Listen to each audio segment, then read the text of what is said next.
Namaskar. La Esfinge, una obra de arte del no tiempo. Este video es solo para miembros de la comunidad de la Esfinge. ¿Sabes por qué he llamado a este proyecto la comunidad de la Esfinge? Te lo diré. La Esfinge de Gizeh es una obra de arte objetiva, una obra de arte del no tiempo. Te voy a hablar de ella. A decir verdad, la Esfinge es más antigua que el Egipto histórico, más antigua que sus dioses, más antigua que las pirámides, que a su vez son mucho más antiguas de lo que se piensa. Este dato que afirma Ouspensky parece adquirido directamente del señor Bourdieu. Y es verdad, ante todo, Egipto es mucho más antiguo de lo que dice su historia. Cuando en el año 1590 el legislador Solón, es decir, uno de los 7 sabios de Grecia, visitó el Egipto, los sacerdotes le hablaron sobre un continente que se hundió en el océano unos 9.000 años antes, es decir, unos 9.500 años atrás. Platón también habla de los atlantes. Él dice una civilización que pereció en un cataclismo volcánico y que tuvo lugar alrededor del, calculado el tiempo, unos 9.500 años antes de Cristo. Se dice que algunos de los pobladores de la Atlántida lograron sobrevivir al repentino hundimiento y llegaron a Egipto, donde levantaron, entre otras cosas, esta monumental estatua con cuerpo de león y cabeza de mujer, para recordar que fue entre las eras de Leo y Virgo que desapareció para siempre su tierra. Fueron supervivientes de la Atlántida quienes también proyectaron las pirámides de Gizeh. Se afirma que la Esfinge fue dedicada pues, por los sobrevivientes de la Atlántida, además, al dios Hermequis, cuyo nombre recuerda de alguna manera a Hermes de los griegos, ¿no? Al Mercurio de los romanos. Y un dato importante, también en las cartas del tarot, que se dice aparentemente inventadas por los egipcios, pero que en realidad son originarias de la Atlántida. Una de las figuras es nada menos que la Esfinge. Algunos consideran que la presencia de la Esfinge en el tarot representa, de alguna manera, una especie de recordar ¿no? el hundimiento de este legendario continente. En conclusión, podría decirse que los sobrevivientes de la Atlántida sumergida llegaron a Egipto y levantaron la Esfinge para recordar a las futuras generaciones la fecha en que tuvo lugar esta gran catástrofe. Pero más allá de estas apreciaciones, la Esfinge en sí misma es una suprema obra de arte, hecha por seres del no tiempo, para ser captada con otros órganos de conocimiento, además de la mente, de la razón, del análisis. Robert Graves habla de 2 tipos de conocimiento, del conocimiento solar y el lunar. En el lenguaje de Nietzsche sería el apolíneo y el dionisíaco. Nuestro tipo de conocimiento, el que rige el hemisferio cerebral izquierdo o dominante, ¿no? O cerebro lógico, es racional, solar. Utiliza palabras, conceptos, ¿no? Pero las civilizaciones antiguas tenían conocimiento lunar. que es un conocimiento intuitivo, ¿no? Que capta las cosas en su totalidad, vinculado al hemisferio cerebral derecho, no dominante, o cerebro holístico, como se le llama. El gran Georgi Ivanovich Gurdjieff dijo a su discípulo Ouspensky que hay una diferencia fundamental entre el arte real y el arte subjetivo. Casi todo el arte que conocemos es subjetivo. Y el arte real objetivo es otra cosa. ¿Sí? El arte real no es solo una expresión de los sentimientos del artista, es algo más, mucho más. Es tan objetivo como las matemáticas y siempre producirá la misma impresión en todas las personas que lo vean. La Gran Esfinge del Egipto es una obra de arte de esta clase, así como algunas obras de la arquitectura, ciertas estatuas de dioses, ¿no? Hay figuras de dioses, de varios seres mitológicos, que pueden leerse como si fueran libros, solo que no con la mente, sino con las emociones, siempre y cuando éstas estén suficientemente desarrolladas, ¿no? Las emociones purificadas y superiores son este órgano de conocimiento. También está el otro aspecto, por supuesto, absolutamente vinculado, que es la intuición en sí misma. Pero, ¿qué es estar ante una obra de arte objetivo? ¿Qué se siente? El gran maestro, Peter Demjanovich Ouspensky, nos relata su impresión ante esta obra de arte supremo, la Esfinge de Gizeh. Él dice, arena gris amarillenta, cielo completamente azul. A lo lejos, el triángulo de la pirámide de Kefren, y cerca de mí, esta enorme y extraña cara, con la mirada perdida a lo lejos. Acostumbraba a ir con frecuencia del Cairo a Gizeh, sentarme en la arena frente a la esfinge, quedarme mirándola y tratar de comprenderla, de comprender la idea de los artistas que la erigieron. Y en todas y cada una de las ocasiones experimentaba el mismo miedo, terror, aniquilamiento. La mirada de la esfinge me absorbía.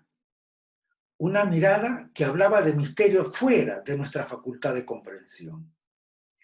La esfinge se encuentra en la meseta de Gizeh, en la que se encuentran las pirámides, y donde se levantan muchos otros movimientos, unos ya descubiertos y otros por descubrirse, y un buen número de tumbas de diferentes épocas. La esfinge se encuentra en una depresión del terreno de la que solo salen o sobresalen la cabeza, el cuello y parte de la espalda. ¿Por quiénes, cuándo y por qué la esfinge fue erigida?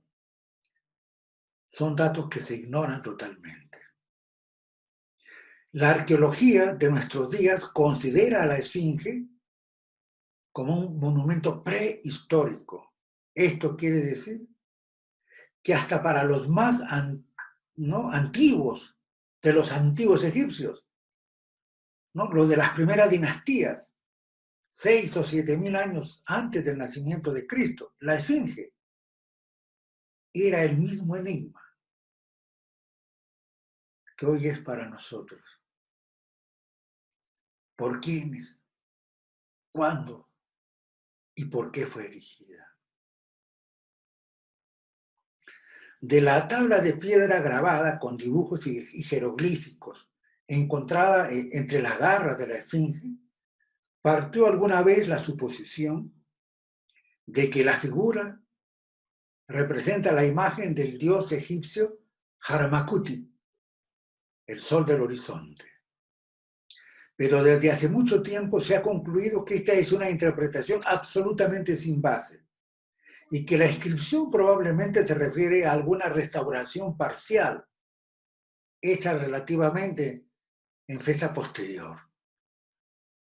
En realidad, la Esfinge es de mayor antigüedad que el Egipto histórico, de mayor antigüedad que sus dioses, de mayor antigüedad que las pirámides, las que a su vez son de mayor antigüedad de lo que se piensa. La Esfinge es indiscutiblemente una de las más notables, si no la más notable, de las obras de arte que existen en el mundo. No sé de nada que pudiera compararse a ella. Pertenece sin duda a un arte totalmente diferente del arte que conocemos. Seres como nosotros no podrían erigir una esfinge. Nuestra cultura tampoco puede producir algo como eso. La esfinge parece ser indudablemente una reliquia de otra cultura, de una cultura muy antigua, dueña de conocimientos más amplios y profundos que los nuestros. Hay una tradición o teoría según la cual la esfinge es un gran y completo jeroglífico o un libro escrito sobre piedra que contiene toda la sabiduría antigua y que la revela al hombre que puede leer este gran enigma que se encuentra en las formas, en las correlaciones, en las dimensiones de las diferentes partes de la esfinge. Este es el famoso enigma de la esfinge, que desde los tiempos más antiguos han tratado de resolver los hombres sabios.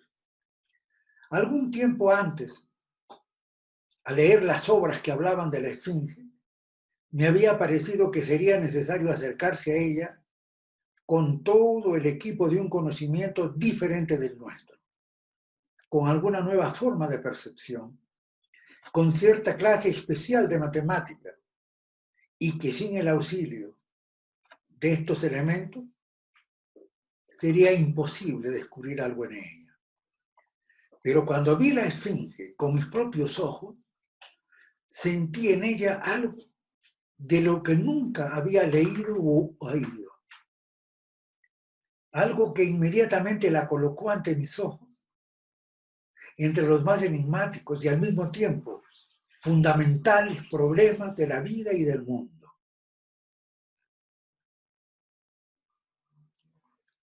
La cara de la esfinge lo maravilla a uno desde la primera mirada. Antes que todo es una cara completamente moderna. Con la excepción del tocado, no hay nada de historia antigua en ella. Por alguna razón, me había temido que la habría. Yo había pensado que la esfinge debía tener una cara muy extraña, pero este no es el caso. Su cara es simple y comprensible. Lo único extraño en ella es la forma en que mira. La cara se encuentra muy desfigurada, pero si uno se aleja un poco y mira por algún tiempo la esfinge, se ve como si cayera un velo de su cara. Los triángulos del tocado detrás de las orejas se hacen invisibles y ante uno aparece con toda claridad una cara completa y con perfectas facciones, con unos ojos que miran sobre y más allá de uno hacia la distancia desconocida. Recuerdo haberme sentado en la arena frente a la esfinge, en el único sitio desde el cual la segunda pirámide a lo lejos forma un triángulo perfecto detrás de la esfinge. Y haber tratado de comprender, de leer su mirada. Primero vi solo que la esfinge miraba sobre mí a lo lejos, pero pronto empecé a experimentar una especie de vaga y creciente inquietud. Un momento después sentí que la esfinge no me estaba mirando. Y no solo no me miraba, sino que no podía mirarme. Y no porque yo fuera muy pequeño en comparación con ella, o demasiado insignificante en comparación con la profundidad de la sabiduría que contenía y guardaba. De ningún modo. Eso habría sido natural y comprensible. El sentido de aniquilamiento y el terror de desvanecimiento provenía del sentimiento de que yo tenía de ser en alguna forma demasiado accidental y transitorio para que la esfinge pudiera notarme. Sentía que no solo estos fugaces momentos u horas que yo pudiera pasar ante ella no existían para la esfinge, sino que si pudiera yo permanecer bajo su mirada desde mi nacimiento hasta mi muerte, mi vida entera pasaría tan fugazmente para ella que no me notaría. Su mirada estaba fija en otra cosa. Era la mirada de un ser que piensa en siglos y en milenios. Yo no existía. No podía existir para ella. Y yo no podía contestar mi propia pregunta. ¿Existo yo para mí mismo? ¿Existo en realidad en alguna forma en relación con alguna extraña cosa? Y en este pensamiento, en este sentimiento, bajo esa extraña mirada, había una frialdad de hielo. Estamos tan acostumbrados a sentir que somos, que existimos, y sin embargo aquí, de pronto, sentí que no estaba yo, que no existía, que no podía ni siquiera ser percibido. Y la esfinge que se encontraba ante mí miraba a lo lejos, sobre mí, y su cara parecía reflejar algo que ella veía, algo que yo no podía ver ni entender. Eternidad. Esta palabra penetró en mi conciencia y atravesó todo mi ser con una especie de frío estremecimiento. Todas las ideas acerca del tiempo, acerca de las cosas, acerca de la vida, se hacían confusas. Sentí que en estos momentos en los que me encontraba ante la esfinge, ésta vivía en todos los acontecimientos y en todos los sucesos de miles de años, y que por otra parte, muchos siglos pasaban ante ella como simples momentos. ¿Cómo podía suceder esto? Era algo que yo no comprendía, pero sentía que mi conciencia se hacía de la sombra de la exaltada fantasía o clarividencia de los artistas que habían erigido la esfinge. Yo palpaba el misterio, pero no podía ni definirlo ni formularlo. Y solo más tarde, cuando todas estas impresiones empezaron a unirse con aquellas que yo antes había conocido y experimentado, los bordes de la cortina parecieron levantarse y sentí que empezaba lentamente, a comprender. El problema de la eternidad del que habla la cara de la esfinge nos lleva al reino de lo imposible. Hasta el problema del tiempo es simple en comparación con el problema de la eternidad. Datos para la solución del problema de la eternidad pueden encontrarse en los diferentes símbolos y alegorías de las religiones antiguas y en algunas de las modernas, a la vez que en antiguas filosofías. El círculo es el símbolo de la eternidad, una línea que atraviesa el espacio y que vuelve al punto de partida. En el simbolismo es la serpiente mordiéndose de su propia cola. Pero ¿dónde está el principio en un círculo cerrado? Nuestro pensamiento encerrado en un círculo tampoco puede salir de él.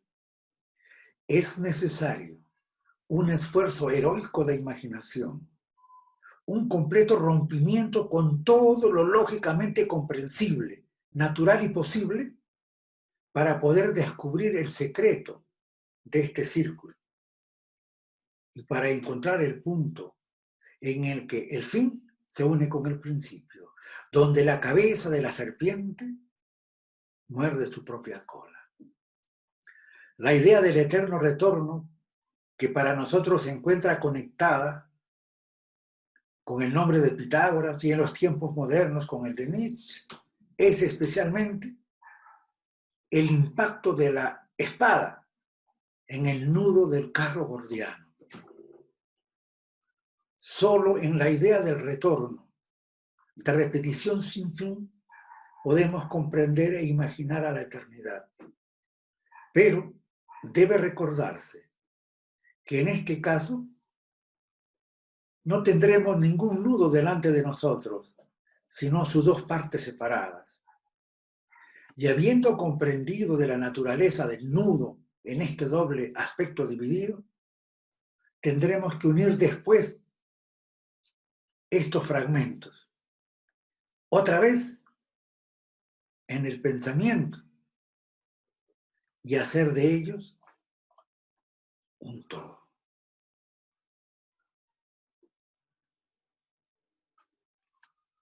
Bienvenido, pues, a la comunidad de la Esfinge. Namaskar.